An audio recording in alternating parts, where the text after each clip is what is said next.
Here we All right, Carl and Kevin, you okay if I go ahead and get things started officially? Absolutely. Thanks, Stephen. All right. Well, good afternoon, everybody. Good morning if you're out on the West Coast or somewhere in between. Thanks for being here for today's Bloomerang webinar. We're going to be talking about how to map your capital campaign during the COVID-19 crisis. We got some capital campaign experts here. I'm super excited. I'm Stephen. I'm over here at Bloomerang home office. My daughter just started crying, so sorry about that. I'll get through my intro kind of quickly here, but hope you're doing okay. Thanks for logging on. We have a few hundred people already joining us. We got a really good presentation in store for you.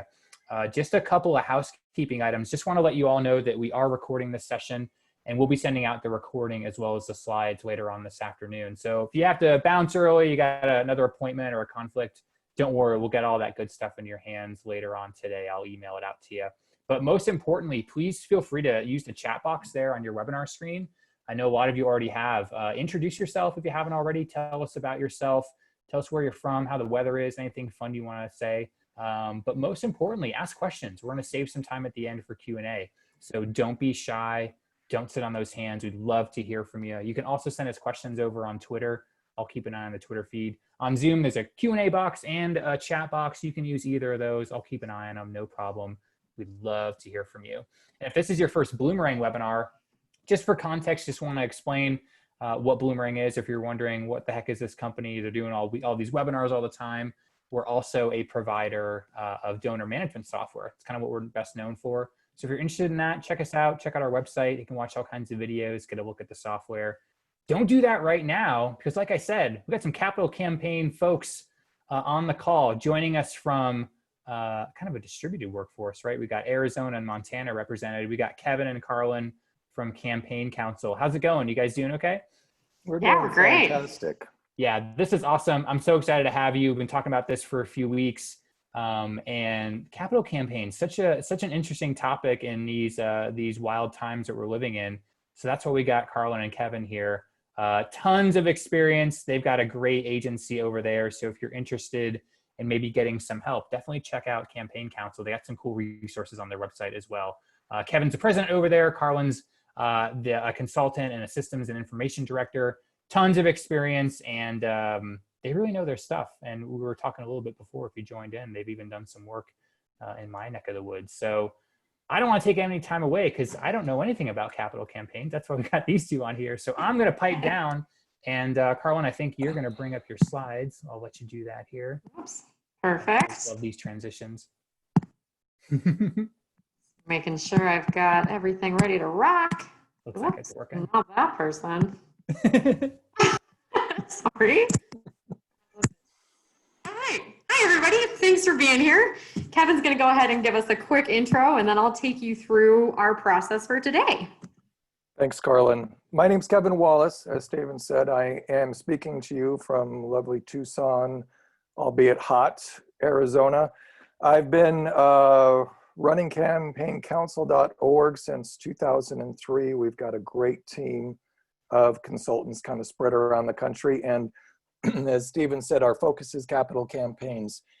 So if you are in the process of getting ready for one, whether that be a needs assessment or a feasibility study and or are managing one, that is essentially the space that we work in. And a little fun fact about me, my wife and I have a bunch of kids, and actually we had 3 graduations in 2020, a kid from law school, a kid from college, and a kid from high school. And so my kind of COVID story is I did not have to get in a car. I didn't have to get on a plane. I saw all of my kids' graduations virtually, and I did not have to throw a big party afterwards celebrating all 3 of them because all of those were off the table.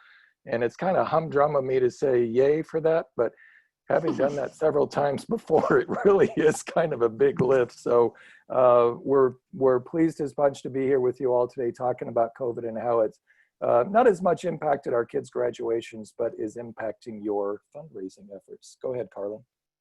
Awesome. Hi, everybody. I'm Carlyn. I'm a consultant here in Missoula, Montana, and I always use my fun fact as my cat is 20 years old and he loves to sing in my stairwell. So I use that fun fact as a kind of warning in case you hear some interesting background sounds, because he loves to wake up and participate in these kinds of webinars too. But let's go ahead and dive into it. So before you can make a plan to know where you need to go with your fundraising, you first need to evaluate where you are. So let's say you're on a road trip and you've got this planned route to get to your destination, but there's this huge construction project that's disrupting your best laid plans. And maybe that construction project is called COVID-19.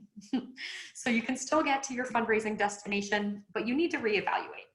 So we're going to use this map today as our guide. And we'll start down in Tucson where Kevin is.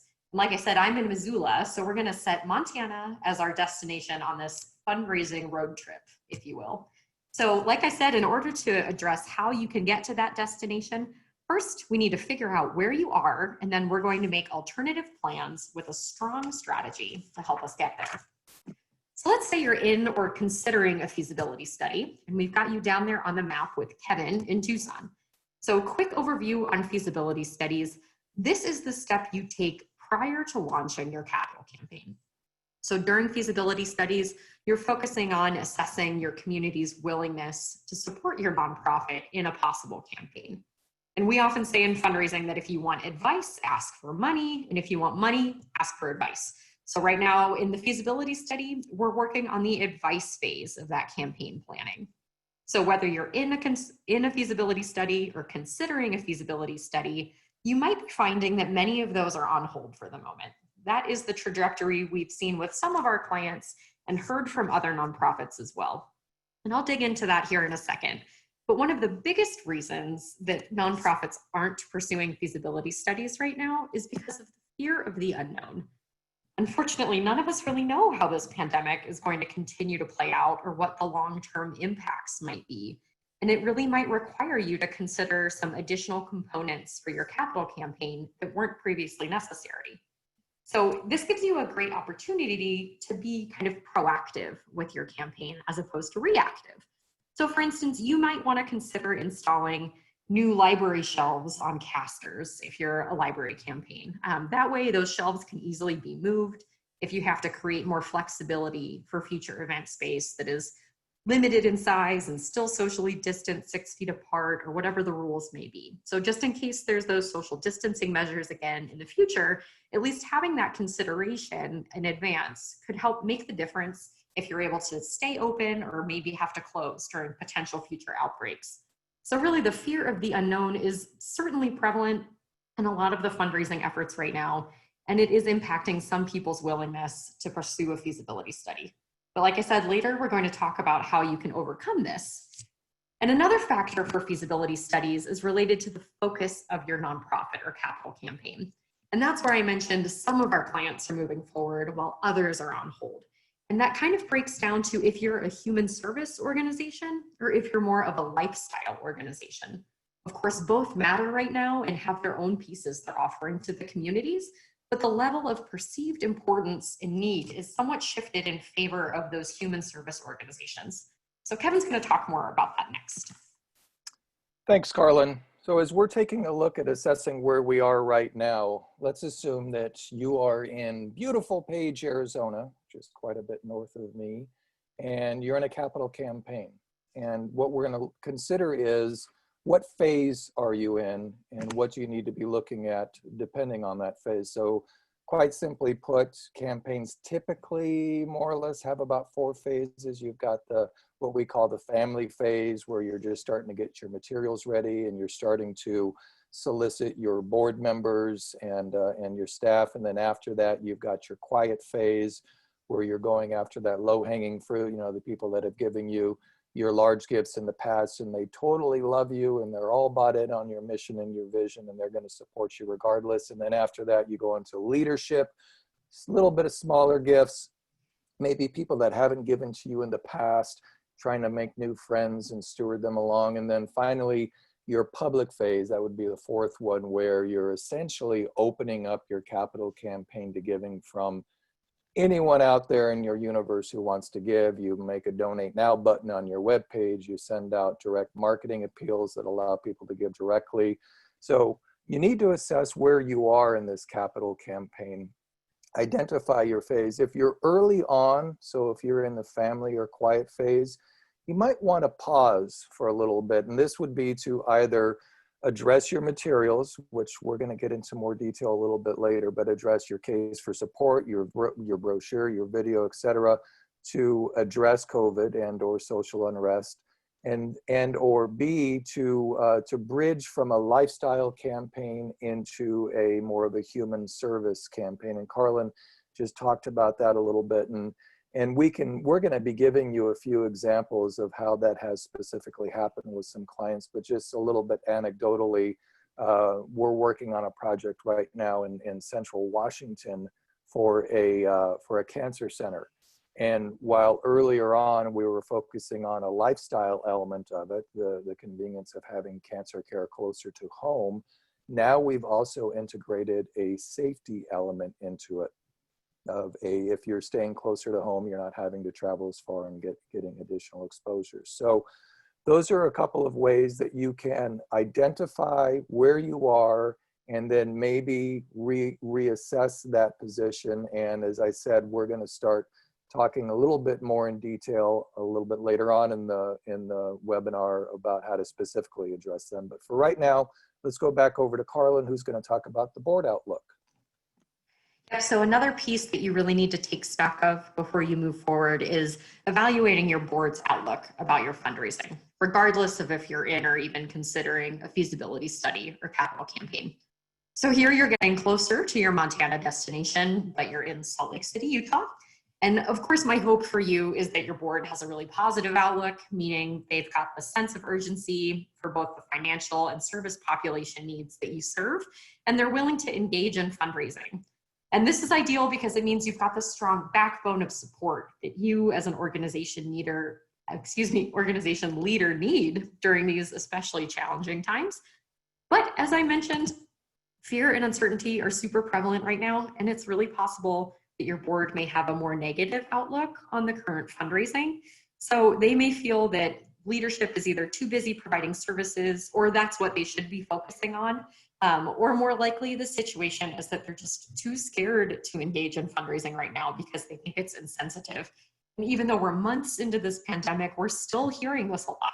And the reality is just that it's time to get back on the fundraising road trip, if you will.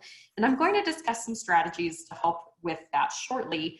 But first, I want to tell you about this survey that we recently co-sponsored with a company called Campbell Rinker. It was an overall survey that talked with different donors. Either there was one group that was the standard donors, so anybody who gave at least $20 last year, and then we sponsored a high dollar donor segment, so anyone who gave $2,500 or more last year, really to get an understanding of their confidence in giving right now amidst the COVID-19 pandemic and the social unrest happening across the country. So the goal was to understand how these high dollar donors saw themselves reacting in terms of their giving amidst the different things going on in the country right now. So the key part of this was understanding how their donor giving likelihood might be affected by any of the strategic solicitations that are happening out there and the changes in the way that they're coming through. And as always, our goal as fundraisers is to have a better understanding of our target audience, right? So we just want to make sure that we're getting an understanding of how we can sensitively approach this. And this is getting a little bit in the weeds here, but it's important for you to understand that this company that we did it with, Campbell Rinker, uses this index to measure donor confidence. And it's basically a way of defining normal as a level of 100. And they set that back in pre-recession 2008. So in having that index normal level of 100, we can compare other time periods or categories against that. Okay, so getting into the results from the study from just a couple weeks ago, they did it at the end of July, and they found that high dollar donor confidence is 97.9, which is really great on that index level of 100 for comparison's sake. And then the more standard donors, because I know we're not all looking at major gifts here on this webinar, standard donors, so those people that gave $20 or more last year, their donor confidence level was 91. So again, still very high. And just for the sake of comparison, so you all have some additional context here, they did this same survey back in April, so at the very start of the pandemic, and the high dollar donor confidence was 100 in April, and the standard donor confidence was 91.7. So they've all just dropped a tiny little bit, but really these are positive numbers. And it's really encouraging that these donors' philanthropy doesn't seem to be deterred by COVID-19 or the economy or civil unrest. So this ties back into your board's outlook, because if you as the fundraiser are really pushing towards a fundraising strategy and your board is pushing back saying, no, people don't want to give right now, these survey results really show that people do feel confident in their giving. So it all ties in together here. And now we'll continue back on our fundraising road trip, if you will. And Kevin's going to talk about the case for support. Thanks, Carlyn. And we find ourselves now in beautiful Pocatello, Idaho. And this is where, when we're planning for our capital campaign and or feasibility study, we're going to take a look at our case for support. We need to reevaluate it. And I gave you the earlier example of the cancer center in Washington State. So instead of focusing on miles traveled, we looked at exposure to the oftentimes immunosuppressed cancer patients.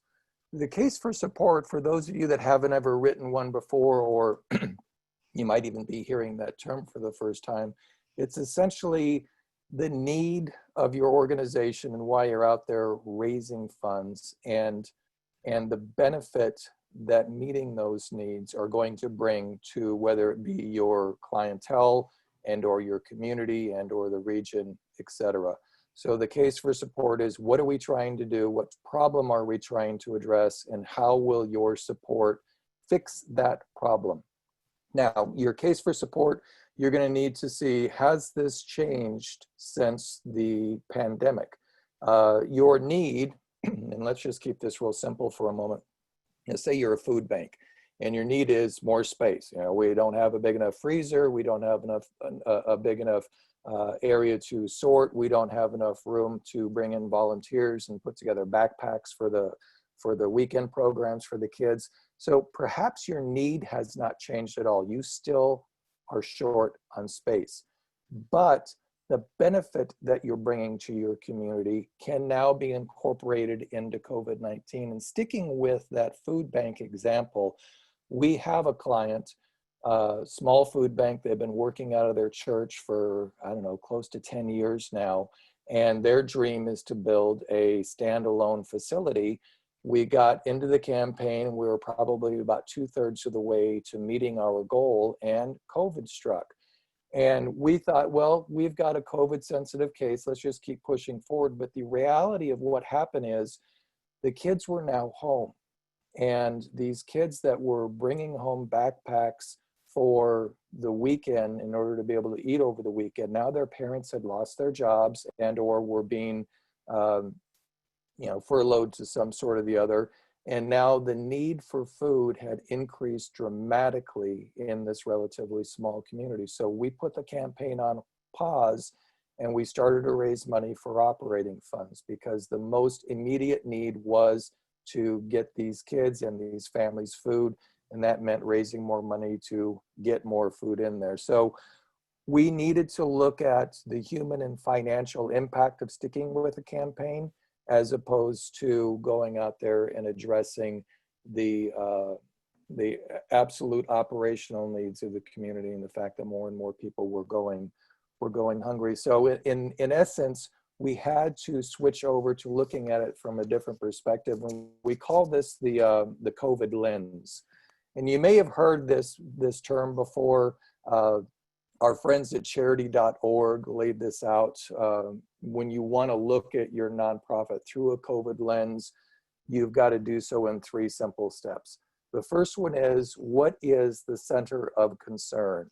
You need to demonstrate your organization's priorities and commitment to its mission, and acknowledge that while the commitment is still there, your focus might have changed, and you might need to make additional moves in order to address the more immediate needs that have been brought about by COVID. So you need to communicate the health and safety that remains paramount, but also the steps that you're taking to protect those that you serve. So it's, and going back to the food bank, not only are we serving more people than before because of the need, but we're also taking steps to make sure that both our volunteers and the people receiving the food are safe. We're not out there spreading the disease. So that's number one. Number two, create a call to action. And this is not new to any fundraiser, but you need to call out the needs of your organization based on the impact that you can make during this time. And the best way to do that is, please seek unrestricted funds. Don't just say, hey, I need to go out and buy 50 backpacks or 500 backpacks or 5,000 backpacks and please fund that. Make it unrestricted. And going back to the study that Carlyn was addressing, we also found that there is still a strong desire for people to give to your organization with unrestricted funds. So don't worry about going out there and asking for that. This also helps you maintain your flexibility because this crisis is, of course, still completely unpredictable. It's affected everyone. So even though we are making a call to action, please remain sensitive to the toll that your existing and potential donors may be under during this. And we're going to talk about this much later in this webinar about how to discern the state that people are in. So that was number two, is to create a call to action. Number three, if necessary, you might have to pivot. And what we mean by that is that, you know, coming back to that food bank example, we pivoted from a capital campaign to an operating funds. You need to demonstrate clearly to your donors that you're shifting your campaign to respond to the crisis and that their support is still vital in order to keep things moving forward. So in the food bank example, we typically communicate through direct marketing to our donor pool. And we just started saying, hey, this is the reality. We have to build this new food bank. However, we're going to put that on the side burner for a little while, and we're going to focus on this more immediate need. And I'll tell you that food bank not only got their operating funds back up and they reached record levels, but they've also completed their capital campaign, and that was over the last 4 months. So they've had great success in kind of following this formula. So now that we've taken a look at where we currently are, we've assessed our map, and we've taken a look at where we're stopping and what we need to do during those stops, we're going to look at where to go on our fundraising map. That's right. So we all know that you'd love to come visit me in Missoula, Montana, right? So this is our ideal destination. Even though these times are very strange and travel is tough, we're just going to use this as our goal here as we continue to discuss how you'll strategically map your capital campaign success during this COVID-19 crisis. But of course, nothing is ever super simple. Before we get back on the road, we might have some roadblocks that we come across along the way. And that first one is the need for capital. The second roadblock is the internal relevance of your fundraising as perceived by your staff and by your board, and then the external relevance of your campaign within your community. And the final roadblock is one we've already mentioned before, the fear and uncertainty of the future of fundraising. Dun, dun, dun.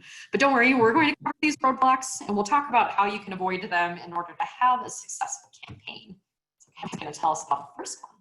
Yeah, thanks, Carlyn. The first one is, as Carlyn said, is your need for capital. And this is where you just got to be realistic with yourself and with your board. What is your priority right now? Is it operating revenue or is it capital improvements? So wrapped up in both is this huge question of how do we continue to fulfill our mission? And as every nonprofit, if you're not mission focused, if you're not mission based, you're just kind of floundering around and no one really knows what they're supporting or why they're supporting. So when you're realistic, you're saying, how do we best meet the needs of, again, our clients, our community, the nation, etc. In the short term, if meeting your operating needs are most important, again, let's go back to that food bank. They had a higher calling out for food and for getting kids food. So that's what they switched to.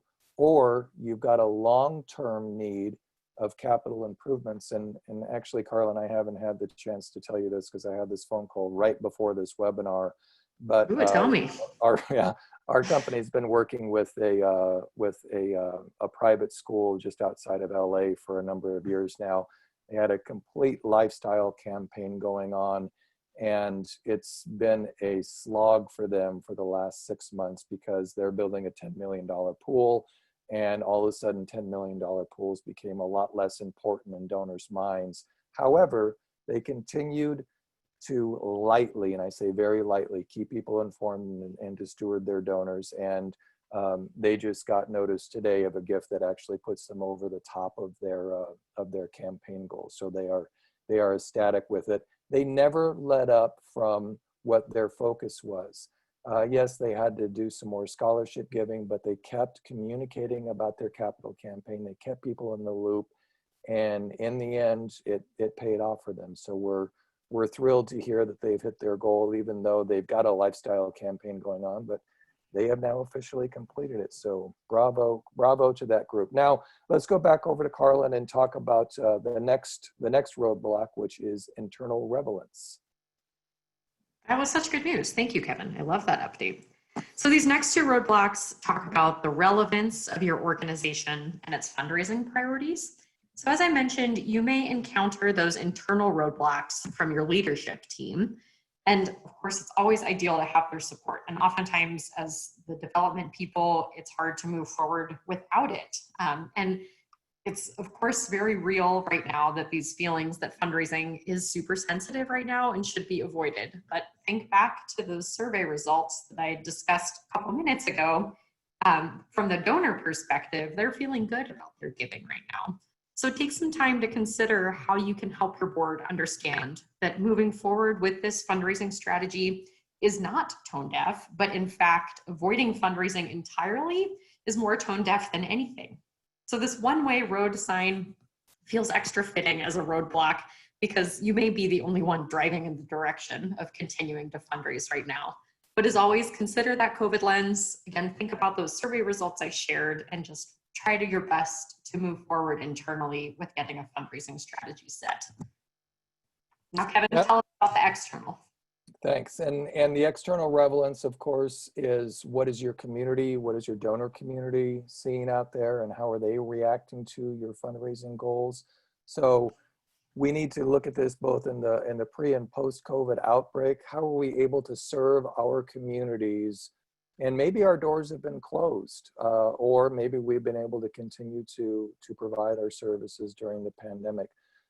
You also need to look at your fundraising history within the community. Are you well established or fairly new? And for those organizations that our team is working with right now that they don't have a ton of fundraising experience, they don't have a whole, their biggest gift is $1,000 bequests that they got, and that got them totally excited, but now they're going to go out and try and raise a couple of $1 million.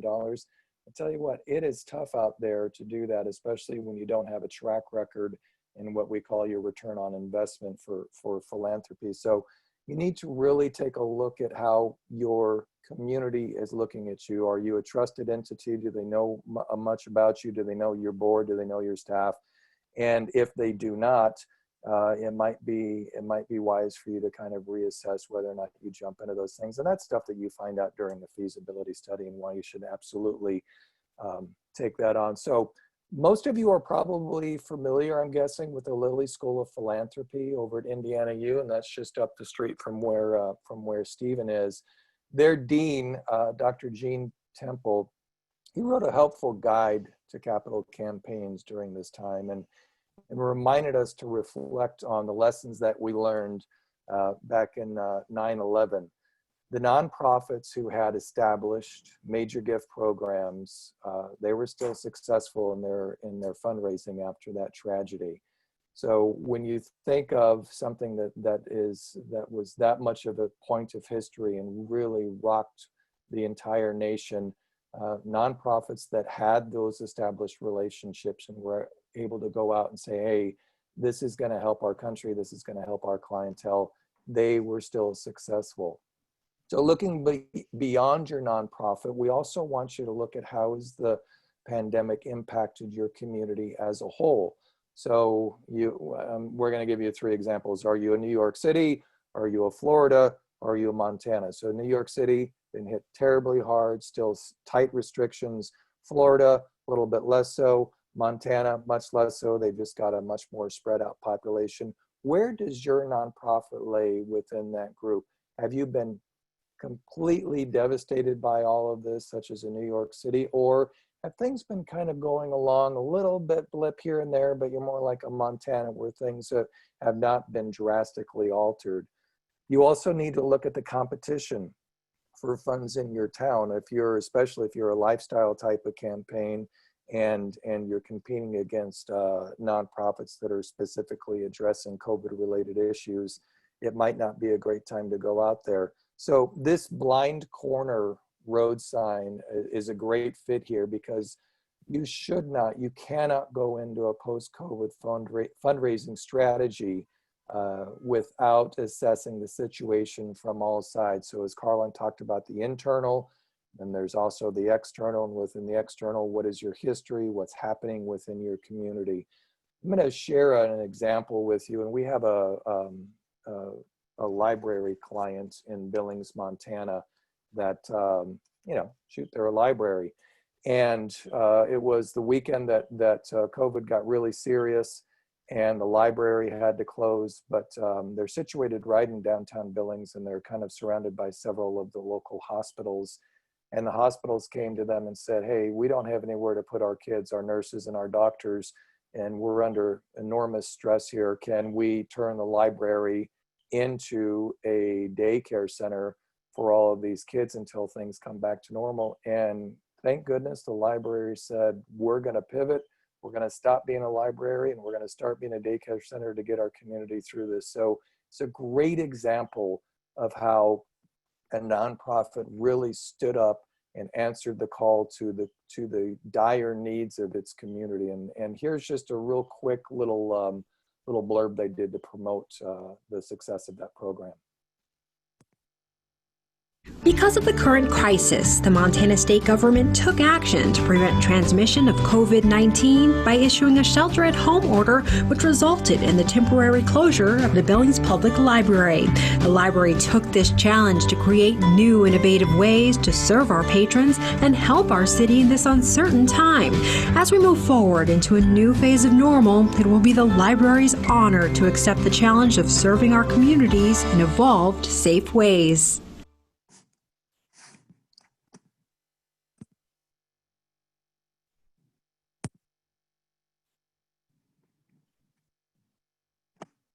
Perfect. So just as we're afraid of the possibility of falling rocks, you just never know when those are going to strike. Many of us also fear what the future of fundraising holds.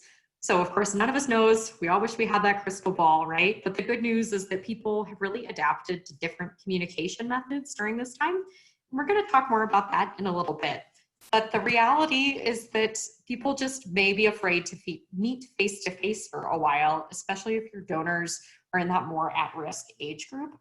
So of course, making these asks virtually may be a challenge, but it's of course possible. We've been doing capital campaign feasibility studies with a couple different groups and have been doing it all through video calls, and it's been really effective up until this point, and it's continuing to do so. So closing those gifts virtually, if you are in a campaign and you're at a point where you're asking for a donation via video, that can definitely be a little more complicated. We always have that part where you pass the paperwork across the table and you hope that they sign it and give it right back to you then.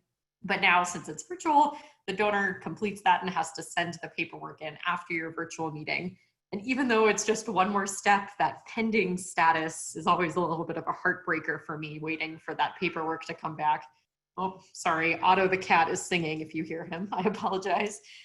So rather than having that paperwork back during your in-person meeting, you'll of course find new ways to make sure that you're effectively closing your gifts. So just test a couple different strategies and see what's working with your donors.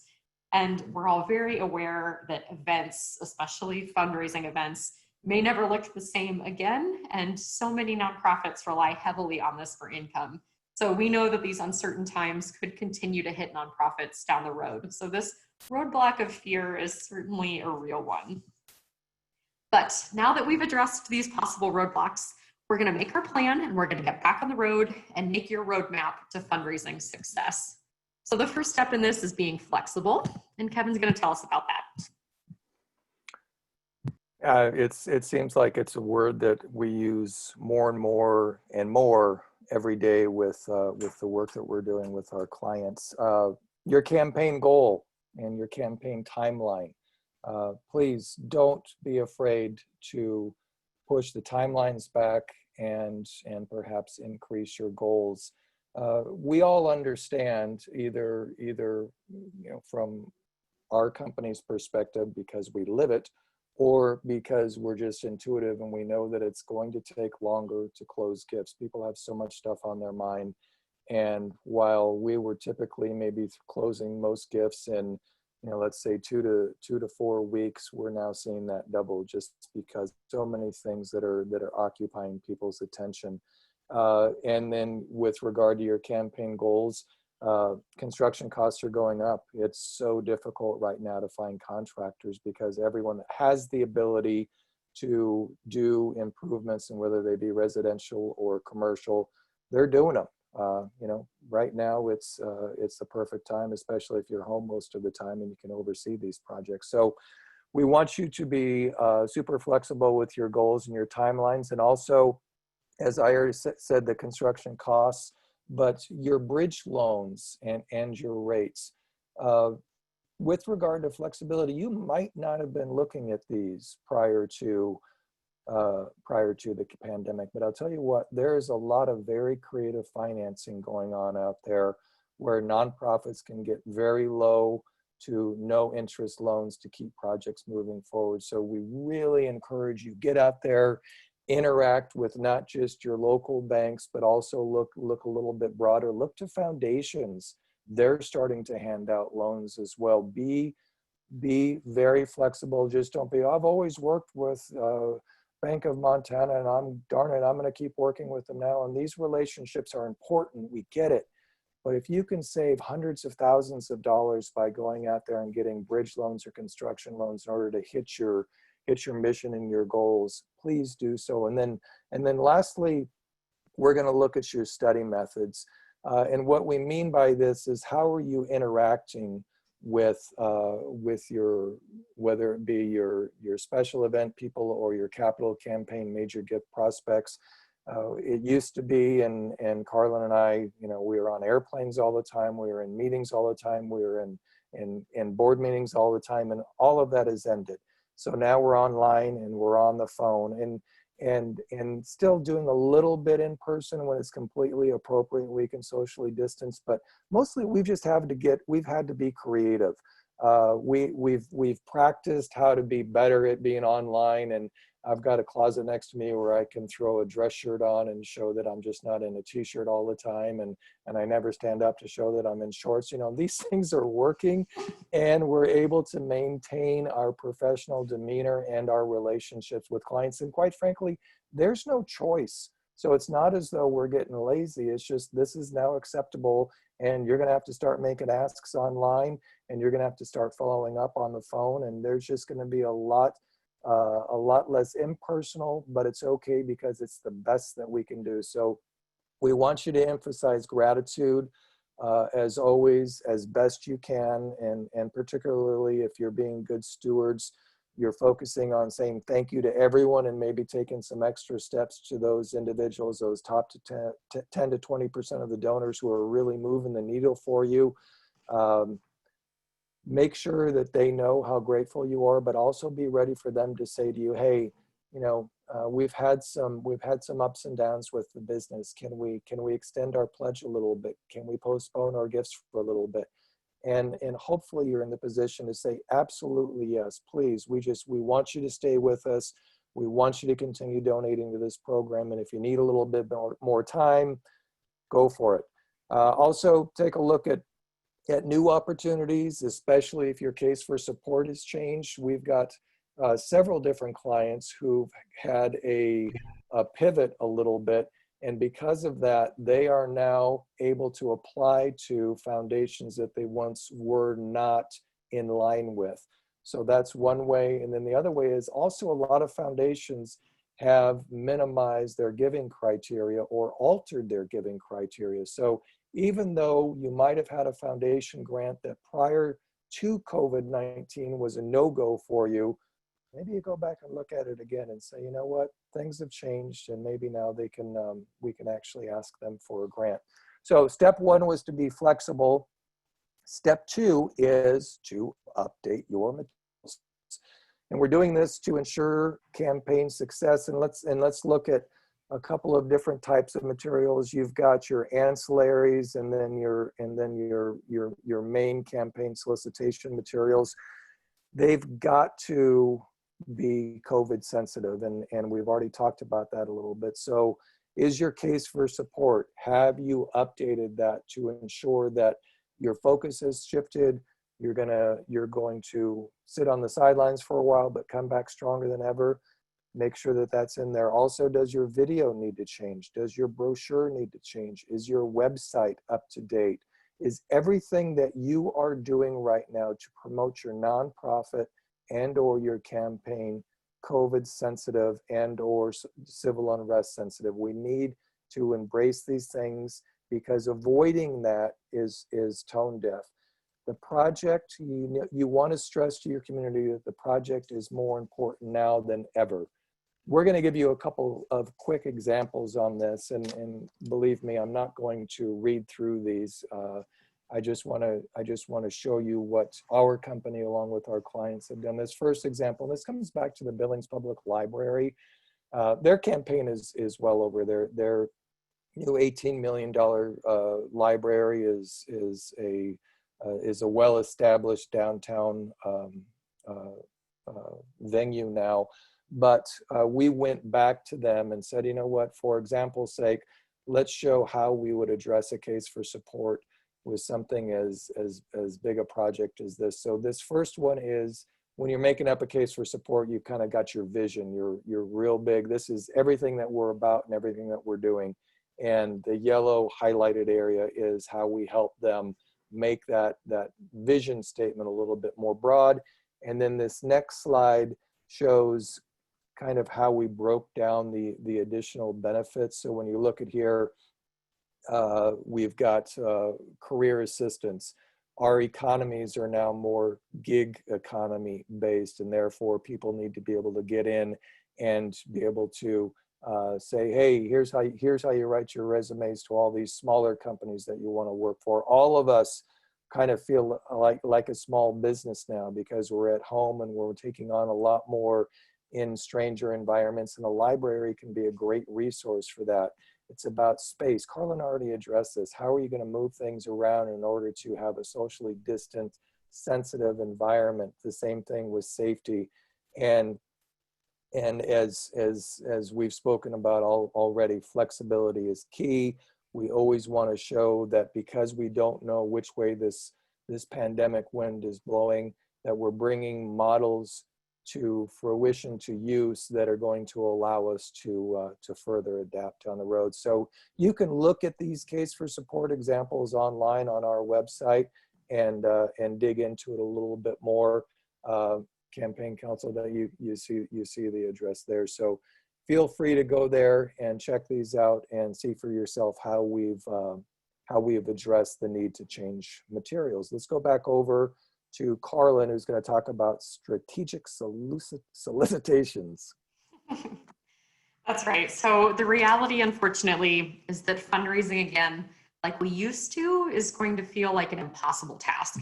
So I really want to recommend that you make your time and energy effective by taking a look at your prospects themselves and really segment and target, especially your high capacity prospects, as much as you can. And one of the great ways you can do that is through wealth screening. So depending on what your database is, it may have wealth screening built into it, like a razor's edge, or maybe you've got some alternative options that are out there too if you have a more basic database.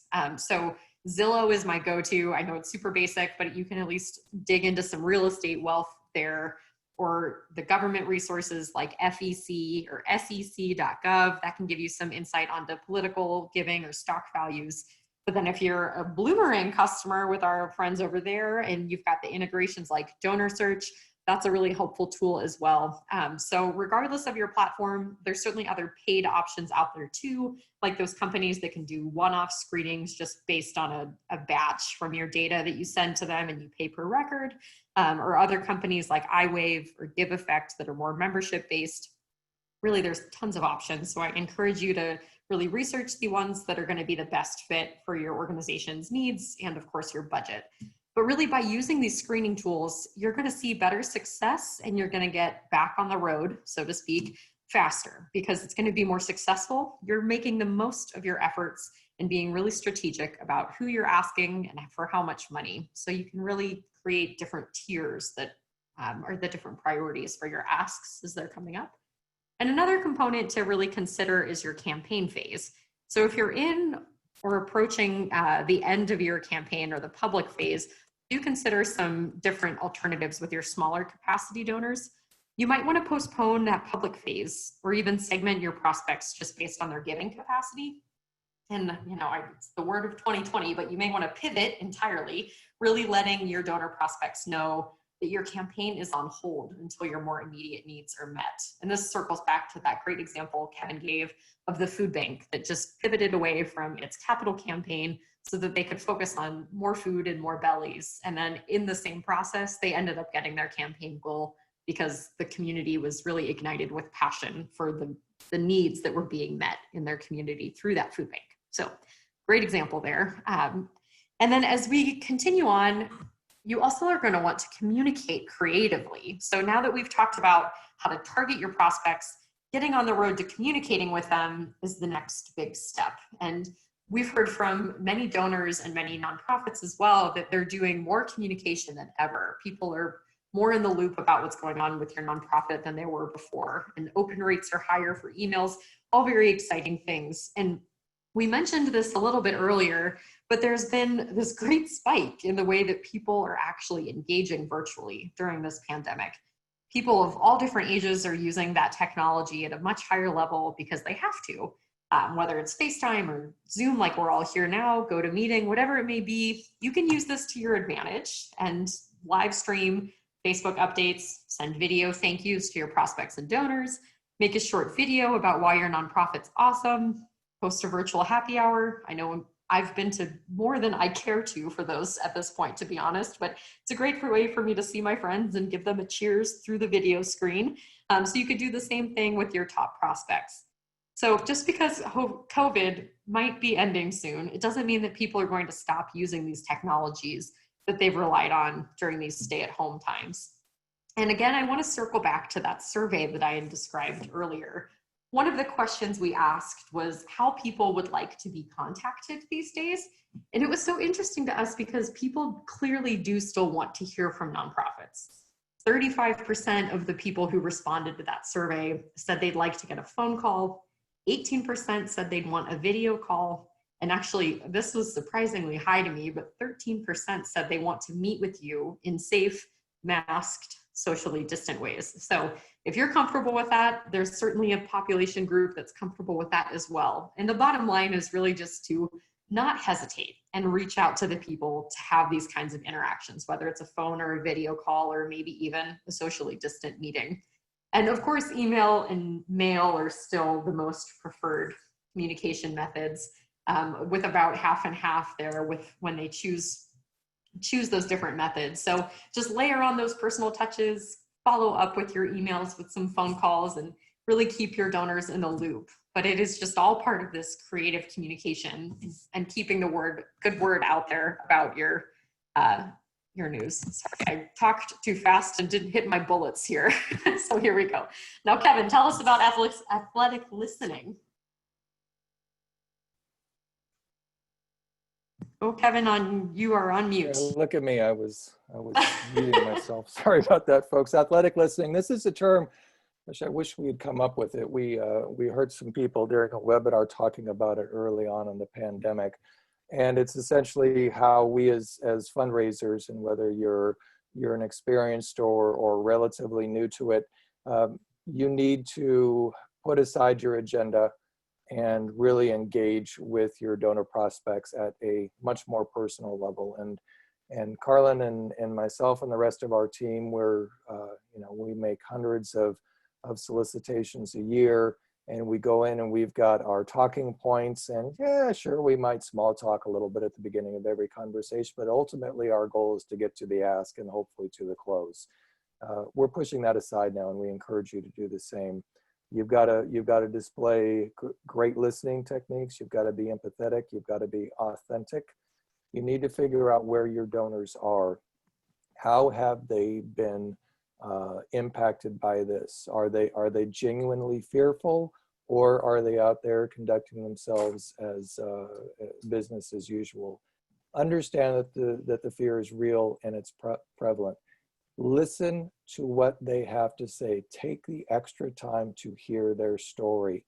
Many of us have lost loved ones. Many of us have been quarantined and suffered from just that social isolation. And what you've got to do after this empathetic listening and getting their story out of them and acknowledging their fears, if they have them, is you've got to decide if you're going to make an ask or not. And sometimes your gut's going to say, you know what, this person, they're suffering and they just need somebody to talk to.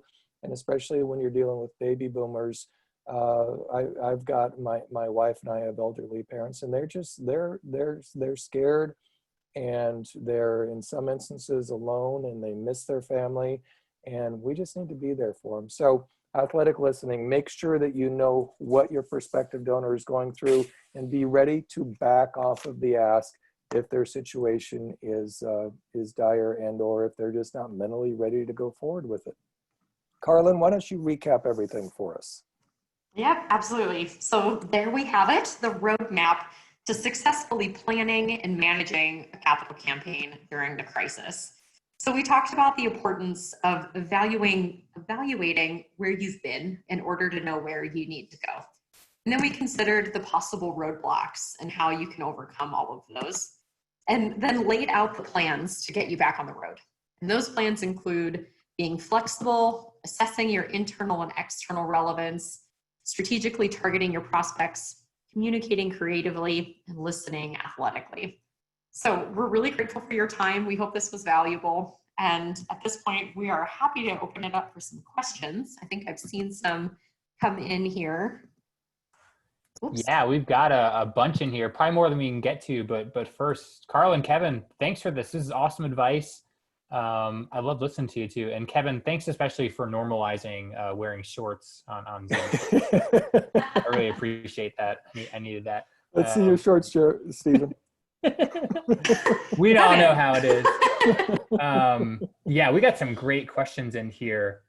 I'm just going to kind of roll through some interesting ones. There was an anonymous question here. Speaking of pivots, I know we said pivot about 50 times, which I don't mind, but question here wondering if it's problematic if maybe you started with kind of one case for support and you got donations for that case of support, but then in the context of the same campaign, you pivoted to a new case for support, which might be different than what those original donors gave to. Is there anything you should do there? Maybe communicating back to the people that have already contributed, even though the campaign isn't over? That's kind of an interesting question. It is, and a lot of people, a lot of our campaigns have been looking at the same thing because they've gone, their message has changed a little bit. And the shorter answer to it for this anonymous question is, if you don't communicate why you've pivoted and the fact that you have, you're being insensitive to the situation around you. So just don't keep your head down and keep moving forward. You've got to clearly, and this comes back to your case for support, adjust your case for support accordingly, turn those into talking points and communicate them thoroughly. And you should be doing this every 4 to 6 weeks with your donor prospects. Tell them why it's changed. And another way to look at this, Stephen, is that in the capital campaign business, I'd say 2 out of 3 building projects, they change from the initial rendering. We're going to build a 20,000 square foot cathedral looking warehouse. And then when things get a little bit more at least realistic, they're going, we're going to build a 20,000 square foot steel structure. And all of a sudden the cathedral part of it's gone. But as long as you're still fulfilling your mission, and as long as you're still addressing the needs of the community and communicating those clearly, you're going to be fine. Cool, makes sense. Yeah, nothing ever looks the same as in the original renderings, right? Yeah, exactly. Here's an interesting one from Sheila. Sheila's organization, they work with homeless families. They don't have a shelter currently, but they've been talking about doing a capital campaign to help with evictions. They're interested in what you said about taking on one of those low interest loans. I think, Kevin, it was you who mentioned that may be a possibility. Would you mind maybe pulling on that thread a little bit about going out and getting those loans? Are there some general best practices or advice there for seeking those? Yeah, and there's we see clients taking two avenues with this. The first one is you've got just your traditional, whether it be a construction loan or bridge loan, because you're if you're in a capital campaign, your pledges aren't coming in quickly enough to pay your general contractors. All of those are still out there. They're just lower interest rates, and more and more companies, banks are looking at this and saying, you know what, we've got to keep things moving forward right now. And I tell you, I can't believe how low the rates are right now. And some of our clients are even getting, and this goes back to the second part of what you should be looking at. One of our clients is working with a foundation that is giving them a 0 interest loan. Now, the only reason they are doing that is because they have worked with this nonprofit before, they love them, and they want to see them succeed. But there is that avenue out there, which is why in working with companies like Bloomerang or other folks that can provide you with information and or software, get out there and look through your databases and see where you've got relationships and see if they are offering, i.e. a loan, but also just grants. I mean, there are so many organizations out there, and especially in the homeless space, our company does a lot of work with the Salvation Army, and no surprise, the homeless numbers are growing, and philanthropists are worried about this, and they want to give them not just the housing opportunity, but also the retraining opportunities to get back on their feet. So go to your banks, the traditional ones, they're gonna say, you know what, we're gonna base this loan off of the value of what you're building. We're gonna give you a great rate. And or there are foundations out there that are giving no interest and or grants. And that's just your typical grant to get your project up and going. So there's a couple different avenues for you. Cool. The one thing I'll add to that, though, is that we do always caution against debt reduction campaigns. So you dive right into getting a loan so that you can build a project, and then you start going to donors and saying, we went ahead and did this before we had the money, but now will you give to us so we can pay off this loan? Generally speaking, that's not terribly exciting or sexy for a case for support. But on the other hand, that is a really dire need at the moment. So I think you could certainly make the case and say, there are people on the streets because they're being evicted, and we couldn't wait any longer as an organization. So we went ahead and did this, and will you help us cover the costs now? Got the loan, yeah. In this instance, yeah, it works, but generally we try to avoid those debt reduction campaigns. Okay. We had a couple people ask about feasibility studies. A couple people, in fact, they had just done one in January and February. I mean, talk about tough timing. If for those folks, would it make sense to just redo the feasibility study given the complete change in sort of their climate around them because of the timing, or should they maybe just kind of forge ahead with the findings they got? Yeah, and number one, I'm sorry. Yeah, that's hard. I broke my heart reading that one. That is so tough, and you probably invested quite a bit of time and resource and money in that as well. If a company like ours had done and I'll explain this in a little bit of detail without getting too much in the weeds, but a feasibility study is essentially, here's how much money you can raise, and here's why you can raise it, and here's your plan to raise it. And of course, all of that has changed. And you, the nonprofit, but hopefully your consultant told you who they interviewed and shared with you who your major gift donor prospects are going to be. So when Campaign Council does a feasibility study, we are completely open with all of our findings. We've done this forever and ever, and people will argue against us. Confidential interviews are the only way to go. And I say, who we did that? People want you to succeed, and they're not scared for you to know how much money they give. So if you know who your major gift prospects are in that initial feasibility study, go back to them and say, here's how we've had to, here's how our life has changed, here's how the community has changed, and here's how we're going to address it. Would you still be willing to support us with this new vision, with this new campaign idea? That's your easiest fix. And if you don't have that information available to you because you had confidential interviews, you probably still have a very good idea of who your top donor prospects are. Engage with them and make sure that they're still going to be on board, because remember, 80% of your money, probably more like 85% of your money, is going to come from 15 to 20% of your donors. So you really have a smaller base to go out there and check in with. Makes sense.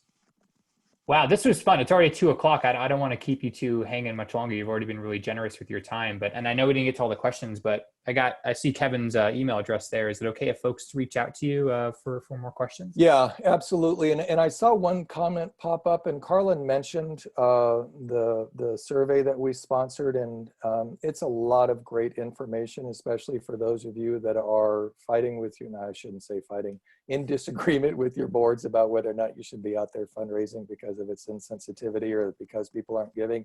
And we are actually giving webinars on that right now. And Carlyn, can you give me a heads up as to when that stuff will be posted on our website? Do you know yet? Yeah, we have one in an hour actually. So I think our marketing person will have it up probably within 24 hours. So we'll share that more up-to-date version. The link that went out is the one from May. And that was different than the high dollar one that we did. So yeah, we'll have that, but we can include that with the post presentation materials. Yeah, we'll send everything out. And you all also put together a blog post kind of commenting on that survey, which we'll put out on the Bloomerang blog here this month as well. So awesome. One way or the other, they'll see all that good stuff. Perfect. Well, thanks so much, Stephen, and thanks everyone for your time. Yeah, this is awesome to have you both. And I think we had almost 300 people. So thanks to all of you for taking an hour out of your day. I know you're super busy and got a lot on your plate, but I really appreciate you all hanging out with us. Speaking of webinars, we got one more this week. Our buddy Renee Rubin Ross is going to be joining us on Thursday. She's going to talk about organizational planning. Pretty good a session to dovetail off of this one, Thursday at 1 p.m. Eastern.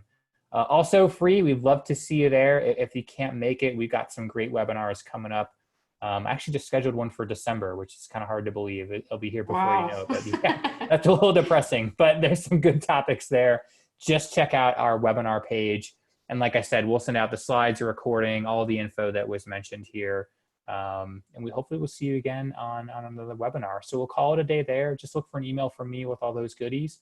And hopefully we'll talk to you again soon. If we don't see you on Thursday, have a good rest of your week. Have a safe Labor Day weekend if you're here in the States. And we'll talk to you again soon. Bye now. Thank you. See ya.